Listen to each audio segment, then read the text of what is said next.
Good morning, mothers. Good morning, mama, nanay. Unsa pa na sa ubang sinultian, basta mama, nanay, no? Pwede ba tanang mga anak, kung naamo dinhi, kindly hug your mothers. Hug your mothers. Ang uban dinhi, ang inyong mga mama, nasa laing dapit, no? But dapat magpasalamat mo nga naapa mo yung mga mama. When my mother died, 2015, I mourned for several months. And if mag-celebrate gani nag Mother's Day, muhilak gyud ko because I really miss my only one and buutan nga mama. So this Mother's Day is a wonderful day to remember our God as the source of our strength. I am praying that at the end of this sermon that all of us will remember that we have a God who cares for all of us mothers and who cares for all families. Let us pray. Our Heavenly Father, we thank you that we have a God who cares for all mothers.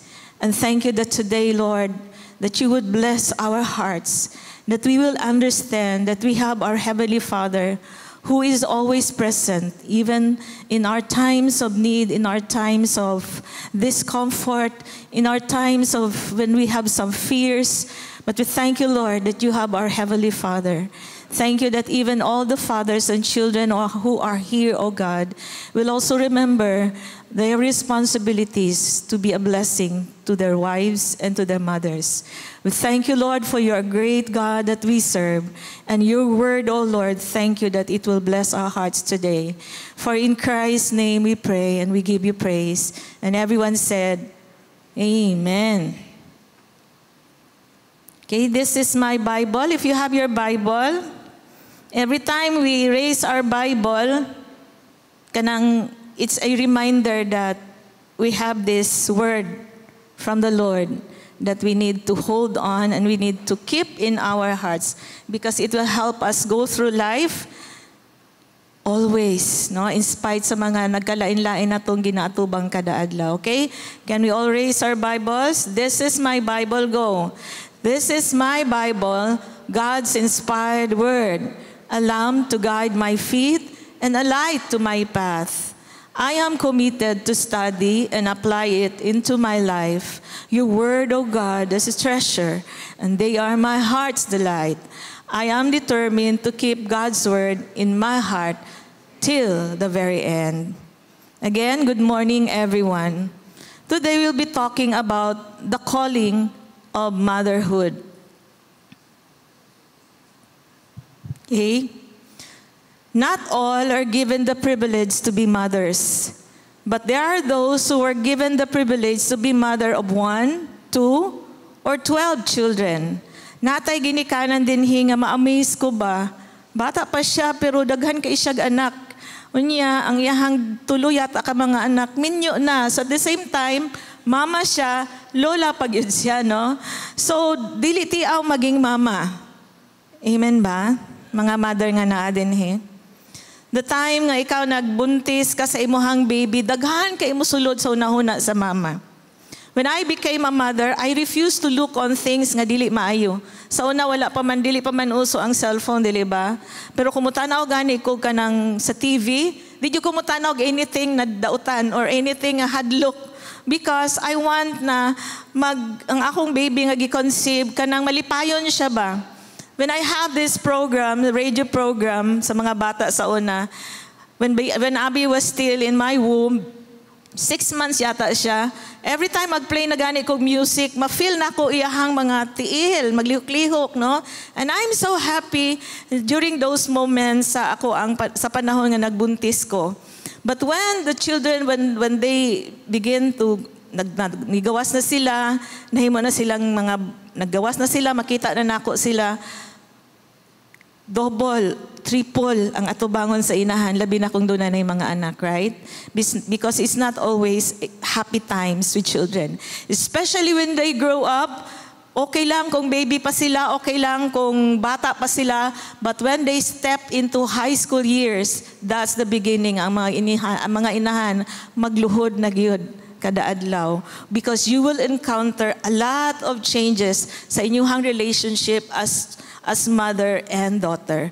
So this morning, I pray that as we study this 2 verses only from the Bible, that we will always remember that we have a God. That we have a God who cares for all mothers.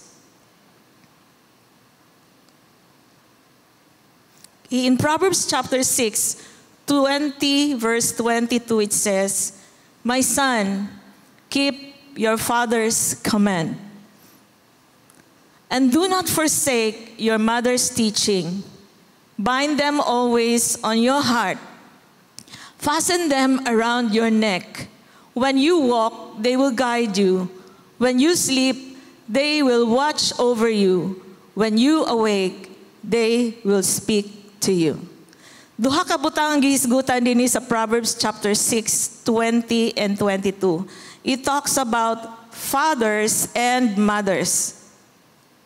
Now, the father's call is to give instruction.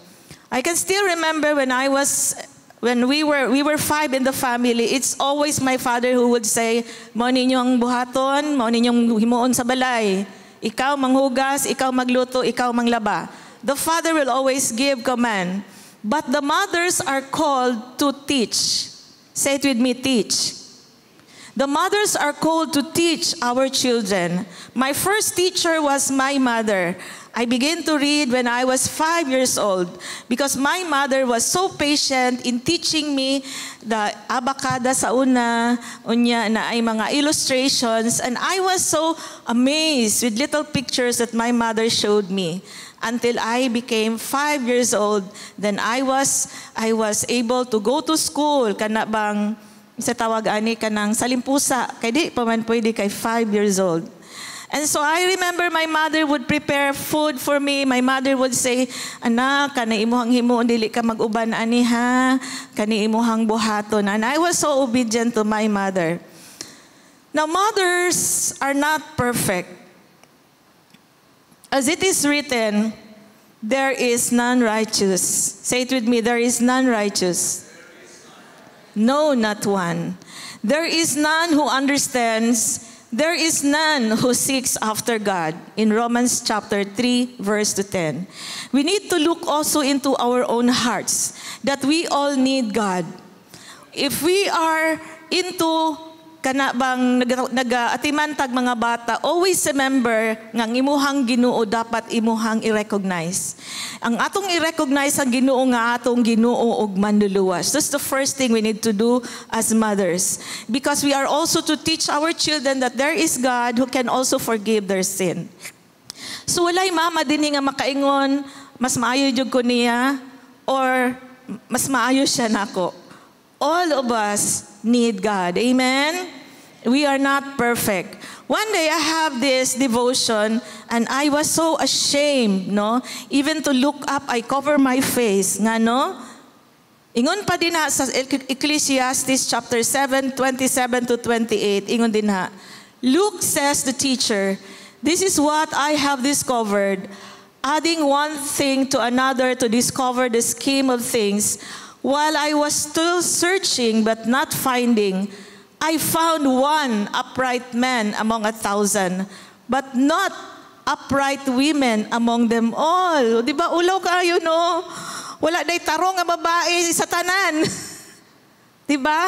So nagampo ko, nagtabon ko sa akong mata, nagduko ko sa Ginoo, nagduko ko sa ako ang ulog, nagingon ko, "Lord, sorry kayo." Usahay kita mga mama, we feel ka ng super mom.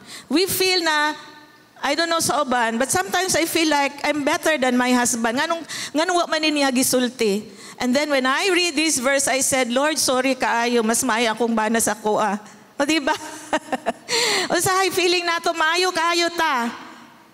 Ulaw kaayo no, si Eve bayang hinungdan nakasala si Adan. Tama ba ko? Si Eva bayang hinungdan ngano nakasala ang tanang tao. Because she suggested something to her husband and her husband listened to her. So kita nga mga mama, dili gyud ta magpahaod-haod. Hinumduman nato nga ang Ginoo gyud ang mahawd sa ato ang panimalay, nga magrespeto ta sa atong bana, ug ato pud silang hatagag higayon nga mahimo gyud silang bana sa ato ang panimalay, ug sila gyud ang maging papa. Okay? So mother need help. All mothers need help. Motherhood is hard. I would say so hard. Many times we cry out to God for help. Sa dihang nag-high school ang among mga anak, this is the time of kanabang identity crisis. When they step into high school, ang mga bata, mas musugod na sila sa paglantaw sa ilahang mga friend. And I thank God because among panimalay gitudluan sa kong bana. I mean, my husband was able to raise our children in sa tawag nga contentment. Sa dihang mo ato og tindahan, mamalit og dulaan, iyang ingnon duha ka mga bata, gagmay pa na sila abi, di pa sila kasabot. Nak, basta magpili gay mog dulaan, duha lang gyud ka number inyong tan-awon. Now, Abi as the eldest would always obey sa iyang papa. Pero si Dan Paul, daghan siya ways nga para nga matuman ang iyang gusto. So nagbutang na dito sa counter, si Abi, nagtuman yun siya nga 2 figures lang yun. Gingnan niyang mangod, uy po, hingon ba ni Papa hato lang. Hilom lang yun si Dan Paul, gibutang niyang dulaan. Pagbayad, ang gibayran, ang dulaan lang yun ni Abi, wala giapil ang dulaan ni Dan Paul. Perting hilak ni Dan Paul, giingnan siya sa iyang magulang, di ba? Ingon ni Papa, duha lang ka numero. Okay? So, at sa atong panimalay, kinahanglan adunay pagsinabtanay between sa mama, sa papa, o sa mga anak. Now, kita nang inahanglan ta og tabang, no? Dili tiaw mag-raise og mga kabataan. Kung inyohang mga anak karon naminyo na labi na sama sa amoa, nga hapit na mi empty nesters tungod kay si Dan Paul will soon be married. Please pray for him. Dili tiaw. Tungod kay sa kalibutan, sa ilahang eskwelahan, sa ilang mga kadula, they will pick something nga usahay, imbis nga ilang paminawon ang ilang ginikanan, ilang tuuhan ang ilahang mga barkada. So the best thing that we can do is to come to God for help. Okay? Because ingon pa sa kanta, ang uban ni go through waters, no? This is a song, some through the waters, some through the flood, some through the fire, but all through the blood. Some through great sorrow, but God gives the song in the night season and all the day long. Ang uban ni go through water, mga pagsulay sa kinabuhi, mga anak nga dili na halos muli og panimalay. Nag-uban gibahaan na gyud. Halos dili na magpakita sa panimalay. Halos ang isulti sa ginikanan sungago na sa mga bata. Apan salamat kay ang tanan gitabunan sa hamili nga dugo ni Jesus. Amen. Some through great sorrow, na mga inahan nga maghilak na sa atubangan sa ilang mga anak, but children seems to be stone-hearted. Dili na matinag. Tungod kang ilahang kasing-kasing natabunan sa nagkalain-lain nga mga influence nga nakuha nila sa ilahang mga classmates. And much more karon mas kuyaw because of social media. If they feel sad, i-Google search nila. If they feel like, ingon ani akong gibati, they will look for something nga nang muuyon sa ilahang gibati. It's not easy to raise children these days. But then, we need to call upon God. We need to cry out to Him for help. Every day, we need to bend our knees and call upon God's help. Amen? Nanagko sila, Abi, dili sila perfect. Some of you knew kung sige go through sa amo ang mga anak. But when we bend our knees in prayer, God will deliver our children. Kung maunsa man ang gina-go through ninyo sa inyong family, labi na sa mga inahan, siguro ni ani mo sa simbahan, nga doon na mo'y kabugat sa inyong kasing-kasing, bisan mga amahan, naatay greatest help ang atong Ginoo ato ang tawgon. Amen? Anytime we can call upon the Lord. Anytime we can ask help for Him.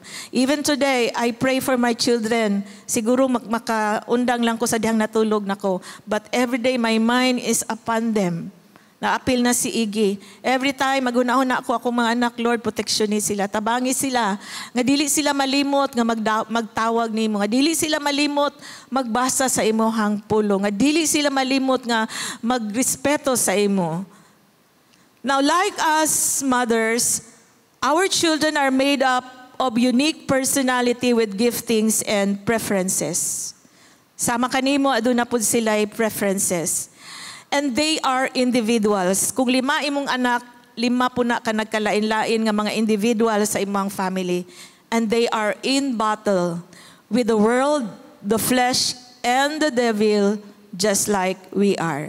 So kung unsa ang imuhang gina-go through nga inahan, mo po na gina-go through sa imuhang anak karon. Dunay pull between the flesh and God. No? Kani nga flesh, gusto ni i-satisfy. Dali lang kaayo na sa ilaha because they can go to YouTube, they can go to Facebook, they can go to TikTok. Kung makakita gani kong mga post, mga batanon sa TikTok nga murag, naunsa naman ning bata, mabalakag yun ko. Akong gina-message kay asa naman ning bataan ni, naunsa na ka ning bataan ni. And there are times I would message privately, I would say, kumusta naman ka? Dili tiaw ang mga kabataan kanu. Usahay ang mga inahan mismo dili ka kita kai-hide nila ang ilahang, di ba? Mga bata nga naa dinhi. Dili makita inyong activity sa inyong ginikanan kinag-gina-hide ninyo. Nanabray ingon anak karon sa Facebook, no? I-hide ninyo except for yung matingala na lang ka, uy, mari. Naon sa dayto imuhang anak, ngano di ay wala nimo nakita. Naa diri nakita na ako kay friend man pud sila sa imong kumari. So, tinuod ka day, di na ginako makita kay gi-hide ka sa imuhang anak. Ha? Kung tapan nimo imong anak din na ala tan-awag yun. Makitaan pa ba nimo activity sa imong mga anak? Or ba sige hide na kanila? Ha? Nahilak na gyud tag maayo diha sa Ginoo kay naa na gyud na sila gihimo nga mga sikreto. Okay? Now our calling sama sa giingon sa Proverbs chapter 6 is to teach our children. What are the things that we need to teach our children? Number 1, we need to teach them to put their faith in God. Doon nagyoy panahon nga mga bata muuli nga naghilak. Naghilak sila tungod kay giaway.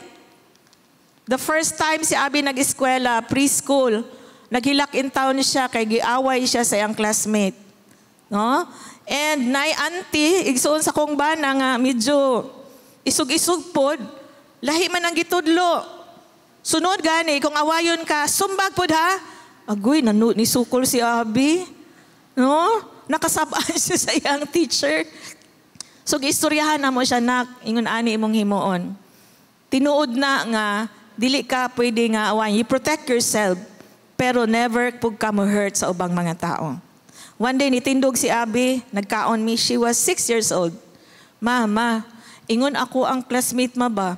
Bas dili daw love sa mama, basta paluon. Agoy, nana siya ka nang nakuha nga pagtulunan siyang amiga. May nalang kay nahinumdum ko sa pulong sa Ginoo nak. Gingon ba sa Biblia nga disiplinahon kung gihigugma sa ginikanan ng iyang anak, iya gyud ning disiplinahon siya. Anak dai na mamaw nang bunalan ka kay gilab ka sa imuhang mama ug papa. Okay? So teach our children to put their faith in one God. Amen? Dili ang ilahang faith sa ilahang auntie nga pwede magpadala sa ilaha o ka ng mga dulaan. God, sige lang, kay naman si auntie magpadala na ako. Dili nila ibutang ilang faith kay na ilahang papa. Tungod kang ilahang papa, tao lang sabna, pwede sabna silang mawad-an og trabaho. Busa ang mga bata, tudluan nato nga musalig yun sila sa Ginoo. That's why we need to introduce to them that we need to call upon God in prayer.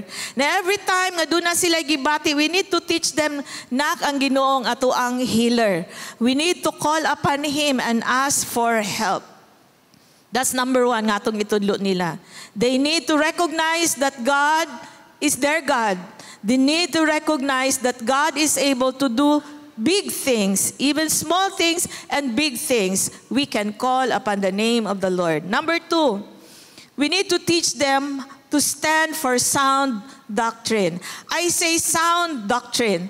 Daghan na kayo mga false teaching karon that even children will be masaag sila because kabalo na sila mo open sa ilahang gadgets. As young as 3 years old, usahay ang mga ginikanan, imbis nga mag-istorya sa anak, ang nag-istorya ang cellphone or gadget. Sorry kayo mga mama ha, but this is the realities today. We should not allow our gadget to disciple our children. We should be there even if they cannot talk yet. We should teach them about the basic things about God. That who made the heaven and the earth? God. That who made this beautiful mountain? God. Now when you walk, you can tell them na kaning tanan gihimo ni sa Ginoo, di ba? When you hold sa dahon, nga naa din na, buhi na siya ang Ginoo nag-create ni ana. You can draw flowers, you can draw beautiful houses, you can draw animals, you can draw fish, but only God made them. Kanang tinuod nga imuhang gigunitan. Ang Ginoo lang because He is your creator. Okay? So tudluan nato sila nga ang tinuod nga doktrina, nga ang Ginoo nahigugma kanila, nga ang Ginoo nagpadala sa iyang bugtong anak aron mamatay sa atong mga sala. Nga ang Ginoo pwedeng mo pasaylo sa ilahang mga sala. Nga ang Ginoo nga namatay, gilubog, na banhaw pag-usab, mo balik siya dinhi sa kalibutan, di ba?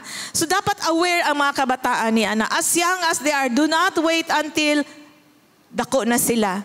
Because young as they are, bisan pagdili pa na sila kabalo musulti, makasabot na jud na sila. Makabalo naman gani na sila mangluod-luod, bisag baby pa.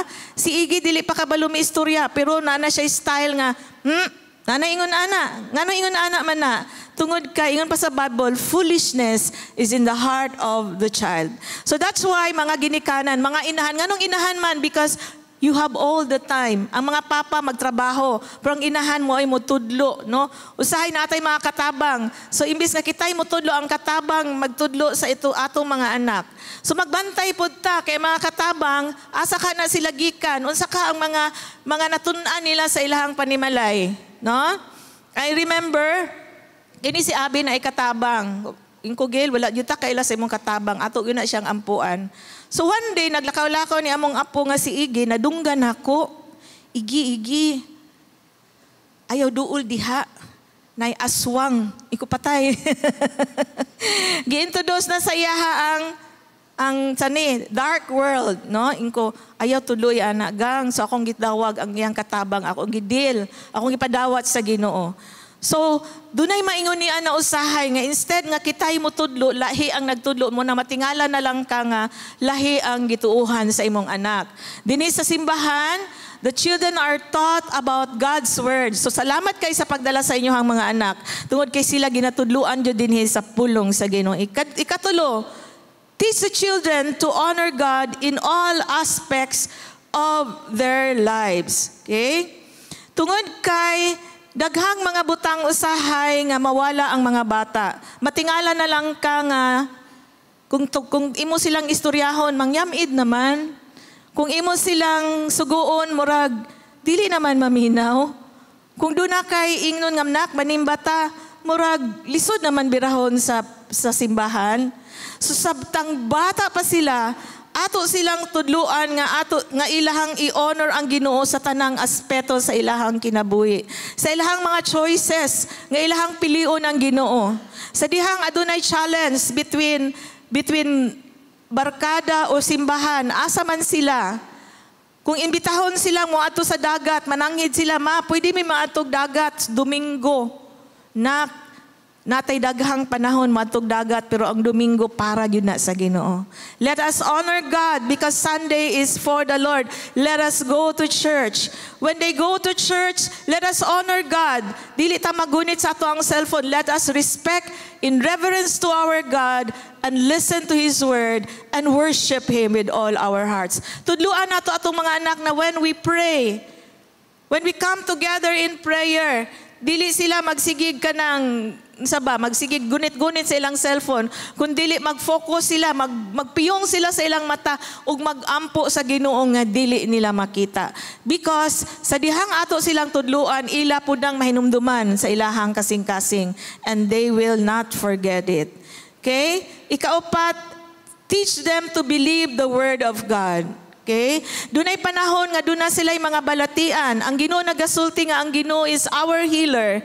In our Foursquare family, we are taught that Jesus is the same yesterday, today, and forever. If God do miracles before, He can do miracles today until buhi patanining kalibutan. Help them remember the word of God.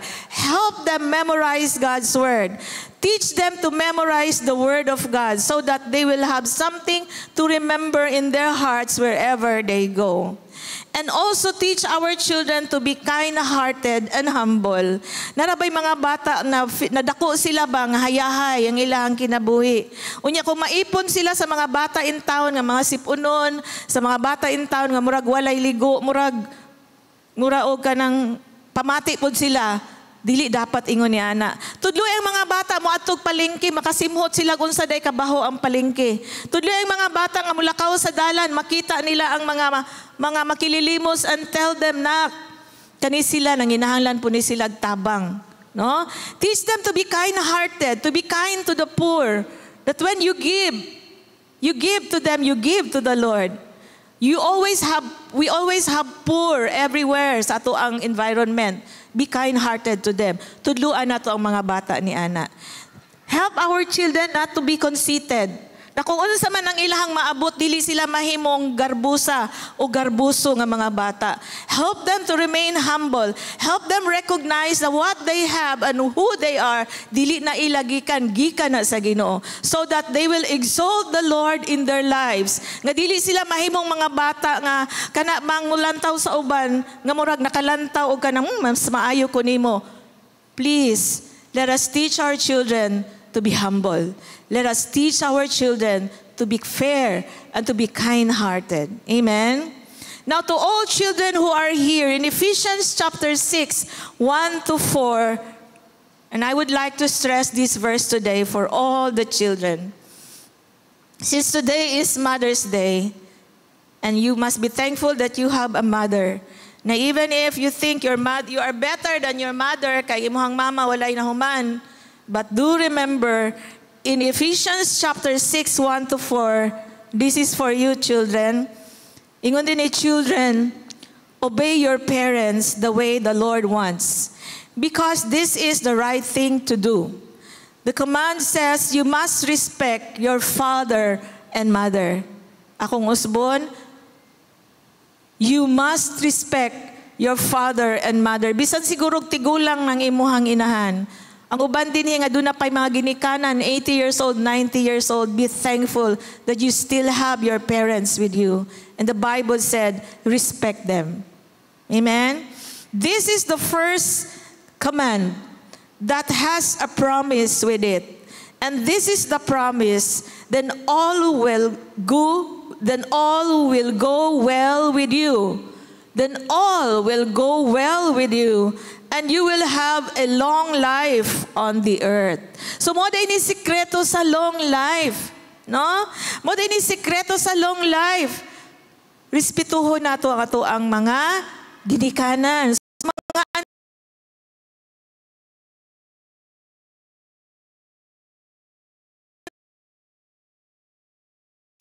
you feel na tama ka, pero tama ka nga sayop, because the Bible said, respect your parents. Honor them. Always remember, wala ka nining kalibutan kung wala sila. They took care of you. No, sa dihang nasakit ka, wala ka kabalon sa imong gi-go through. Sa dihang baby pa ka. Hilabi na gyud to mga inahan nga naggrabe ang gi-go through sa pagbuntis sa inyong mga anak. And then suddenly when you grow up, murag ang ginikanan nahimo ng naubos. Unya ang anak na ang nagasigig sunod-sunod sa ilahang ginikanan. Kung ingon ana na gani ang cycle sa panimalay, manawag na gyud tagtabang sa Ginoo kay wa na gyud na mao. Amen. Manawag na gyud tagtabang sa Ginoo kay dili na gyud na siya mao. Kay ang gisulti sa Ginoo, respect. respect your father and your mother, and you will have long life. Amen. Honor them. Mother's Day today. Bisan siguro og feeling nimo lang ko'y kwarta, malipay ka na imuhang mama, dalon nimo din sa penongs. Di ba? Pakauno nimo. Di ba? Or imuha siyang bisitahan nga pinakalit, no? Or imo siyang palitan og something bisag wala siya nangayo nimo. Kabalo ka ba sa dihang gamay ka pa? No, kinaiyan ni sa mga mama. I don't know, but when I was a mother, maud yun niya akong gibati. Kung naihatag akong bana sa ako, and he would say, "Heart, palit ka ingon ani, dili ko magsaba. Akong ipalit para sa akong mga anak." Di ba? Because mothers are selfless. Pwede rang ang inahan, dili mo palitog sa nina. Pwede rang inahan, dili mo palitog sapatos kay gusto niyang iyang anak intawon, dili mahimong makaluluoy tan-awon. Dili ba?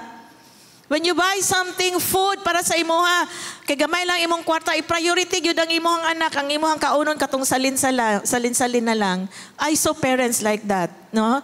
Na siya pagkaon, unya ihag ipalabi siyang anak. Ikaw daay ma, sige lang nak, para na siya sa imo. Pang usa ka maayo nga anak, ma, para ni sa imo ma, sige lang ma, makakaon ratang duha.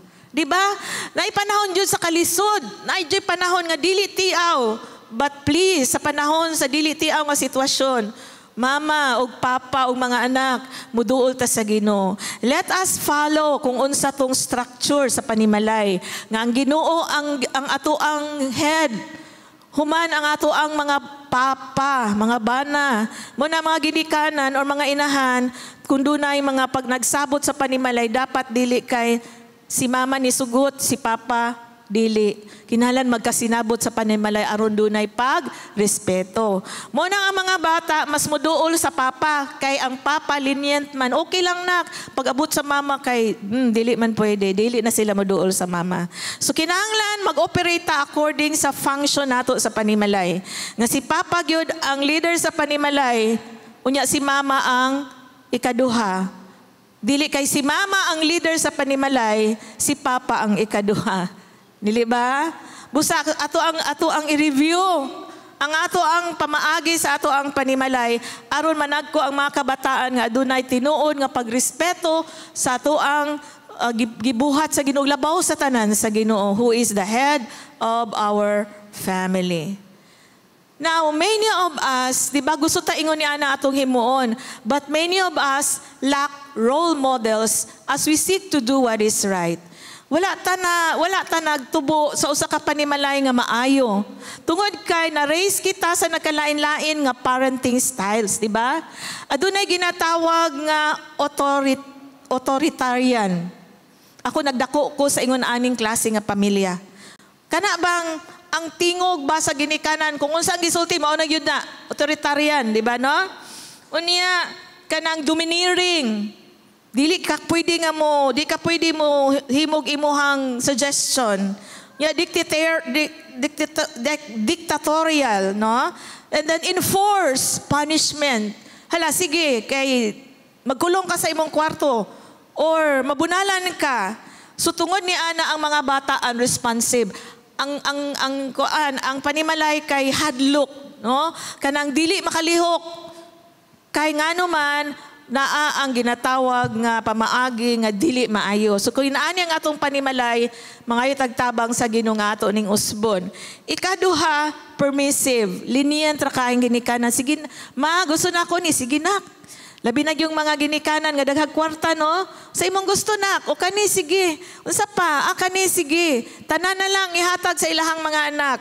Wala siya nakabalo nga tungod sa iyahang mga sige, gusto, nahimo nung napalayo ang iyahang anak diha sa Ginoo. Although kani nga klase nga pamaagi, friend jud mo sa inyong mga anak. Kay lenient ra kaayo mo. Pero dangerous kaayo ni nga situation because it will create a kind of children nga feeling niya kung unsa iyang gusto matuman. Diba? But there's also one thing nga dapat natong sundon. Authoritative. Sa maning authoritative, naga-enforce siya og rules, naay rules. Pero naga-provide siya warmth and support. Mao ni ang nindot sa family, naay kanang provision of support and warmth, no? Kanang naga-enforce siya og rules, pero nakabalo siya nga gihigugma siya, naga-support ang iyang ginikanan sa iya. Okay? And kani ang last mas kuyaw, uninvolved, na maybe neglectful. Wala siya pakialam.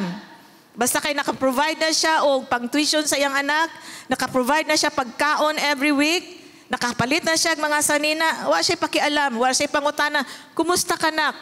Kumusta imong eskwela? Kumusta imong dula ganiha? Diba? And provide little guidance and support. So these are the kinds of environment nga kita nagdako. Nagkalain-lain ang ato ang nadak-an. Busa, dili ka pwede miingon, ano yun, anak man na siya. Please don't judge because those are families nga siguro nagikan sa maong nga pamaagi sa ilahang panimalay. That's why in the church, we are taught the Word of God. We are given the kanabang instruction from the Word of God. And we need to see that God is in control sa ato ang panimalay so that God will be glorified sa ato ang mga decisions sa panimalay. So, there is no perfect mothers and no perfect kids. Why? Because the Bible said, surely I was sinful at birth. Sinful from the time my mother conceived me. Busa inahan nga naa din ni ayaw katingalang ano akong anak nga wa man ako tudluin nga magdinalo. Magdinalo man ni siya oy. Ngano man tungod kay gikan pa lang sa taguangkan makasasala na tangdaan tungod sa ato ang maginikanan nga napasa kanato, no? Adam and Eve sinned, and because of that all of us sin. The Bible said all have sinned and fall short of the glory of God. And the wages of sin is death. Now, ingon pa sa Psalm 22 verse 15, foolishness is bound in the heart of a child, but the rod of correction shall drive it far from him. So it's not wrong to discipline your child. It's not wrong nga mopalo ka, pero kanang palo nga tama lang. Ayaw po ng palo nga murag patyo ni mo imuhang anak. Kuha na po na siya, abuso na po na siya. Nanarabata karon ang kanang awareness sa mga bata about child abuse. Basig i-quote ko ninyo ha, ayaw in town. Kay kanang child abuse, mo na siya ang kanang murag ni patay na ka sa imong anak tungod sa imong kasuko. That's why, kinahanglan nga atong i-balance ang ato ang paglulo sa mga bata. Now, nindot kaayo tungod kad God hasn't left us without an example. Salamat ka dinaa tayo Ginoo. Nakaila ka sa Ginoo. Nakatuod kag simbahan. Nakabalo ka mo abri sa imuhang Biblia. And God sent His Son to take on human flesh to live a life of perfect obedience. Jesus became a son, di ba? With Mary as His earthly mother. But Jesus was obedient. And obedient to His heavenly Father, He died a sinless death on the cross. And He gave us the greatest and the most helpful example in facing life's realities. Diba? Jesus gave us example. That's why we are taught in the scripture, in the gospel, who is Jesus when He walked with His friends? Who is Jesus when He was mocked? Who is Jesus when people say bad things against Him? Jesus was the greatest example, and there is no other perfect example except Jesus. As we seek to cultivate godliness in our own lives, we really want to be the best mother that God wants us to be. But many times, mamalita. Many times, we swallow our own words because namalita istorya, namalita sa atong pamaagi, sa pagdala sa ato ang mga anak. So we need to look upon God, okay? As we seek to live a life of godliness, no, we can begin by looking to Christ. The Bible said, look unto Jesus, the author and the finisher of our faith. Because we too need God. We too need God's help. That's why we need to come to Him and say, Lord, please help me. Please forgive me, Lord.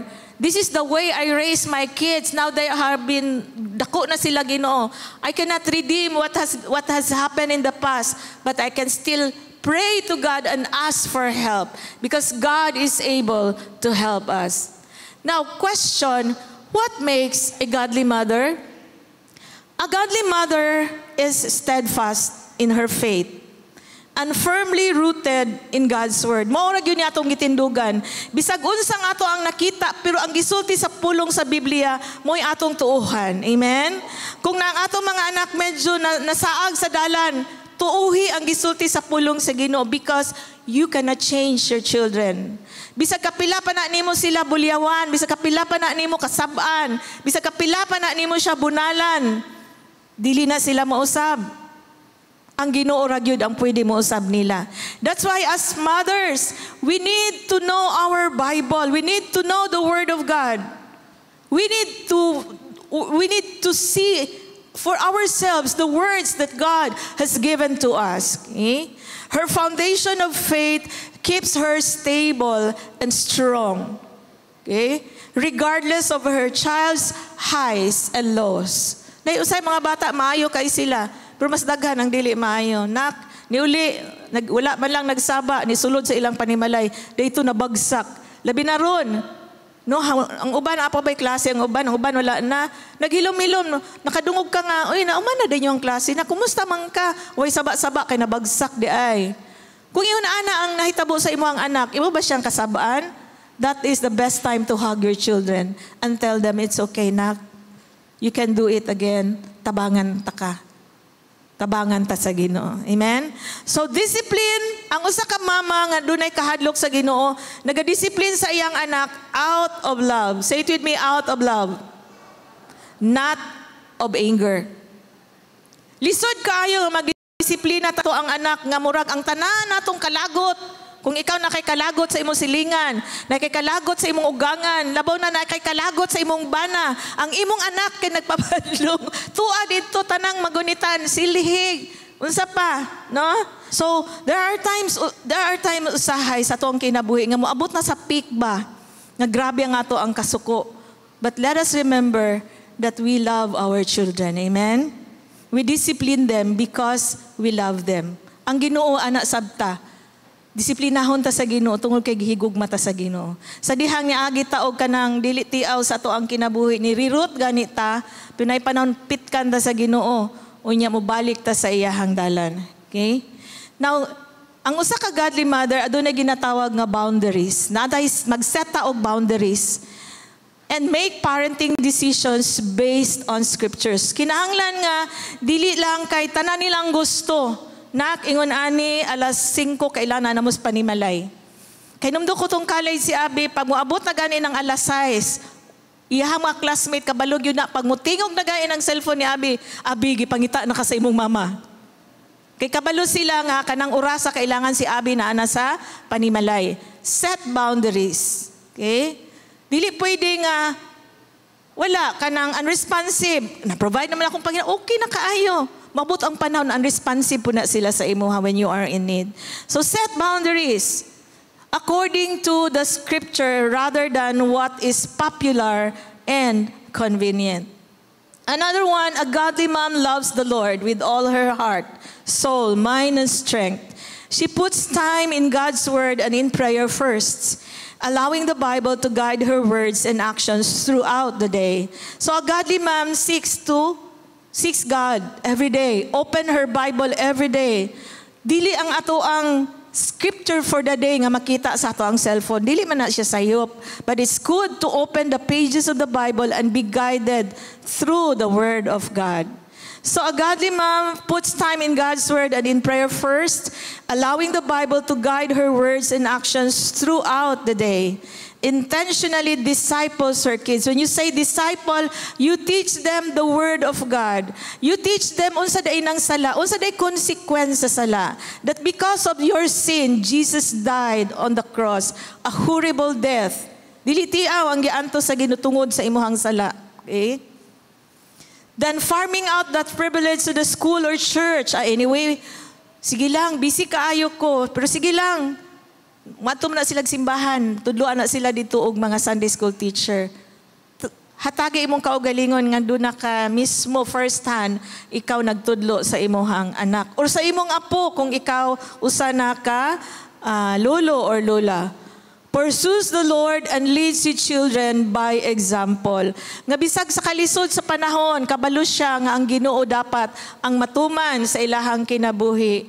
Nga dili siya mahimong usa ka inahan nga makita sa nagkalain-laing panimalay, sig panimalay, kun dili naa siya sa iyang kaugalingong panimalay, nagahulat sa iyang anak, nagaandam og pagkaon, nagaprepare, unya nagaampo alang sa iyang mga anak.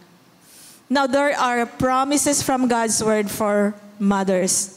Ingon pa sa Psalm 32 verse 8, He will guide you. It says, I will instruct you and teach you in the way you should go. I will counsel you with my eye upon you. So, mao ni ang promise sa Ginoo sa imuha o sa kamama. He is your guide. Amen? Ikaduha, He will accomplish His purpose for you. The Lord will fulfill His purpose for me. Your steadfast love, O Lord, endures forever. Do not forsake the work of your hands. Psalm 138 verse 8. His promise is that He will provide all your need. Doon na di panahon nga lisod. Doon ay panahon nga inigtanaw nimo sa imuhang sulanan, murag wala na'y sulod, tubig na lang nasa refrigerator. At doon ay nag-abot-abot nga bill sa suga o sa tubig. Ang imuhang bana naglisod sa iyahang trabaho. The Bible said in Psalm 37:25, I have been young and now I'm old, yet I have not seen the righteous forsaken or his children begging bread. Dili alaw sa Ginoo nga imong anak mangayo kayo sa silingan kay wala na gikaon sa iyahang panimalay. God will provide all your needs. Call upon the Lord. Amen. Call upon the Lord. Teach your children that God is your provider. Amen? That's why you need to pray for your father. Lord, bless our fathers. Tagay silang maing trabaho, tagay silang maing panglawas. Aron sila makapadayon sa pagsustain sa mga pagkinanglan sa panimalay. Adun na po'y mga ginikanan din nga naglisod yun din tawon. Be creative pod mga mama. Dili pod pwede nga maghulat na lang ta dito, magsige na lang tagluhod, mga igtabang sa Ginoo, kundi mulihok pod ta aron mapakaon nato ato ang mga anak taliwala sa kalisod. Ba? Kanang dili nato ikaulaw kung magluto ta ginangga nga saging, mag-adto sa silingan mamaligya og mga putumaya, maligyag mga puto. What's wrong with that? Imuhang giraise imong family sa maayo nga pamaagi aron makakaon imong anak, then do it, but it will not be forever because God is going to bless you also. In Jeremiah 24:7 it says, He will work in the hearts of your children. As you pray, God will work in the hearts of your children. Ingon pa sa Bible, I will give them a heart to know me, that I am Yahweh. They will be my people, and I will be their God, because they will return to me with all their heart. Are you suffering from troublesome family? Are your children disobedient? Are your children disrespectful? Are your children refuse to go to church? Mom, cry out to God. Ayag undang og tawag sa Ginoo. Tungod kay ang Ginoo makahimo sa tanang butang. Amen? Dunay usa ka nagbiyahe sa barko, nadungog lang nako ni siya. This is a true story. Ang iyang gisakyan na-disgrasya. Na-rescue siya sa another nga ship nga niabot, na-disgrasya. Another ship came, ika-third ship, na-disgrasya lang gihapon. Fourth ship came, na-disgrasya lang gihapon. Then another fifth ship came, na-disgrasya lang gihapon. There came another sixth ship. Gikuha siya and he was rescued. And everybody was happy and she was so happy. Unya, katong mga tripulante dito sa maong sakyanan, ingon sila, you know what? Adunay usa ka inahan dinhi nga nakahimog nakapa-encourage namo. But we notice nga sa iyang baba mo gawas permi ang pag-ampo. Please save my child wherever he is. Please save my son. Ingon ni siya, kani nga inahan grabe iyang kalintura. Dili na mi kabalion sa himuon sa iyaha. Please go to that mother. Pretend that you are his son. In siya, since inyo akong giluwas, I will do what you want. So giduol niyang usa ka inahan only to find out nga iya hadyo da itong inahan. That mother keeps on praying. And because of the prayer of that mother, that son was saved. He was almost drowned 5 times to the sea. But because of that endless prayer of a mother, the son remains alive. And God honors the faith of that mother. She was able to see with her own eyes the answer of God's prayer. Amen? Mothers, ang pangutana sa Ginoo, is anything too hard for me? Lisod ba? Naglisod ba ka sa imong anak? Always remember, nothing is impossible with God. Let us look upon Jesus. Let us come to Him, because only Christ can save a family. Only Christ can make your family happy in spite of the highs and lows that they are going through. Can we all bow down our heads and close our eyes, everyone? As we sing that song, the chorus of "In Christ alone I place my trust," let it be that in your heart, you will choose to call upon Jesus. You will always remember that we have a God who is able to do the things that are impossible, who is able to heal your heart, who is able to heal your children, who is able to heal your family. We thank you, Lord God, that as mothers are here today, we will always choose to honor, and we will always choose to obey your word. And we will always choose to place our trust in you, because you are our hope. Bless each one of us. Thank you so much, Lord God, for your word today. In Jesus' name, amen.